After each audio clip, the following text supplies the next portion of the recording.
Well, the first thing my mom said was like, oh, okay, well, time to take lessons, right? I'm like, great, okay. So I go down to the music store and he's like, okay, well, this is a C and this is a, here's, looking at reading music. And after about 2 or 3 weeks, I kind of started getting sick and didn't want to go. And, and I just blew off lessons and learned by myself. I just didn't really want to go that route. I wanted to find stuff out myself and look at books and learn chords and watch people play and all that. So for some reason, I just really felt allergic to that approach. Later, I learned how to read music, but I never got very good at it. It kind of sucked. So you would just take records and try to copy what you found on a record, or?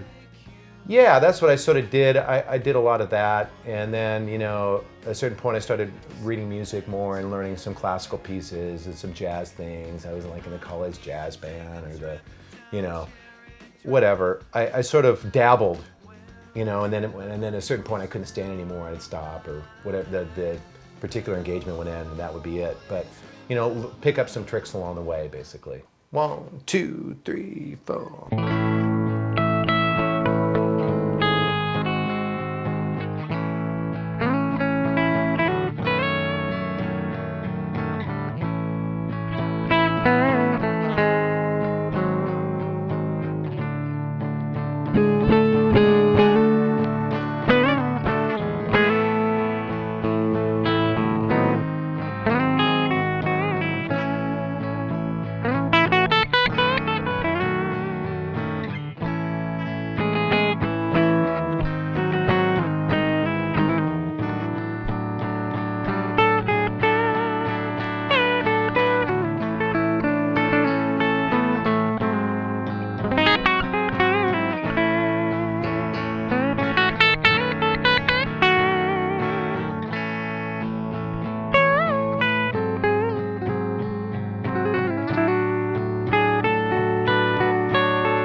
I mean, the whole musician thing doesn't look good on paper, I don't think. It's like, I'm going to be a guitar player, right? Because there's not enough of them.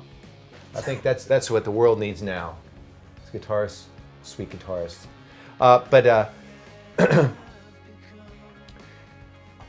Basically, after Edna Swap, I just found myself playing in the studio a lot. And I was walking my dog, thinking to myself, I may never tour again. This might be it for me, And I was kind of thinking, that's all right, man. It's no big deal. I got kind of burnt out on it, and cut to going into the studio with Paul, a producer that I worked with a lot. We were talking, I guess, around Christmas 2001, maybe, and he said, yeah, man, I just got a gig with Paul McCartney, I think. I said, wow, that's great. I was so happy for him because David Kahn, David. Yeah. And I was so happy because I thought, wow, that's awesome, man. That would be a good pairing, and it'd be great to hear some really cool new Paul McCartney music and stuff. And I wasn't even really thinking about myself being involved at first. And then I started, like anybody, the thought crept in my mind. And then he goes, yeah, and he goes, we might need some guitar playing. I'm going, well, let me know, man. He goes, so that, I sort of waited around for a couple months. And not telling too many people because I sort of felt a little bit, that Hollywood curse, if you tell anybody about anything. It's not going to happen. Yeah, like you go, oh yeah, this is what I'm doing, and then all of a sudden you have to eat your words. So I sort of told a person or two and kind of kept it to myself, and then it actually happened.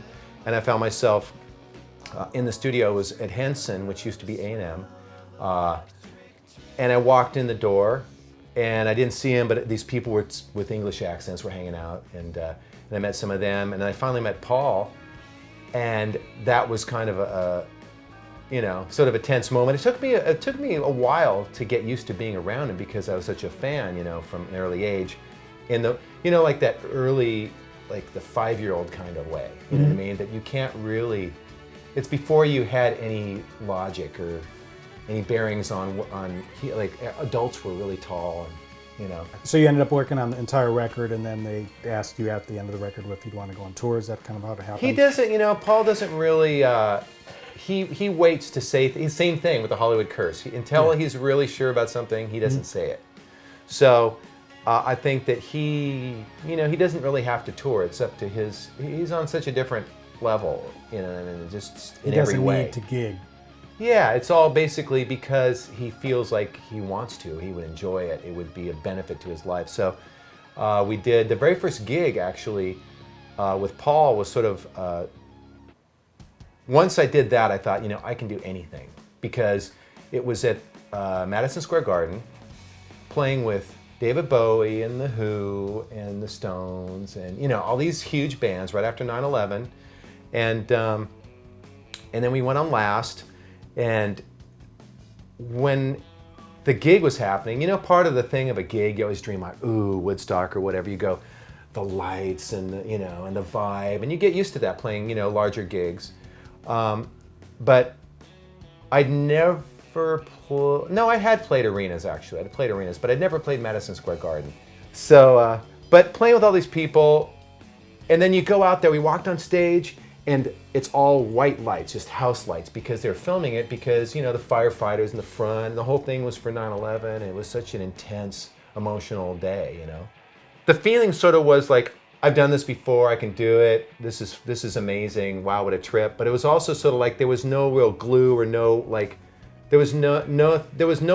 nothing saying in my own consciousness that any of this could be done, or you know what I mean? Yeah. Like that it was okay to be up there doing that.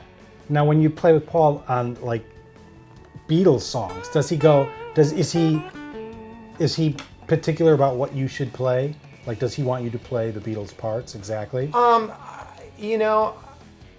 I'm so respectful of that music. To me, it's sort of like the Bible. That I just get off on that. You don't want to rewrite it, At the same time, you don't want to be a karaoke guy and have no personality. So I sort of put my English on things and sort of angled it a little bit. And I don't know, there hasn't been, occasionally Paul will make a little statement about, I want this or that, But especially the first tour, he really was hands off. Like, I think there was so much respect for the Beatles in the first place that he sort of felt like this is representing it. And I also think, if the Beatles are around to play those songs, not just to mention Paul's, solo stuff, but let's just say Beatles, that if the Beatles were around to play that music, they wouldn't play it verbatim. What was the best gig you ever had? Well, certainly, probably the biggest buzz was we did a gig in Rome, the Colosseum, in front of the Colosseum for 500,000 people, and that was crazy. That was just, because at some point you go, well, the hardest gig to play is in front of one person.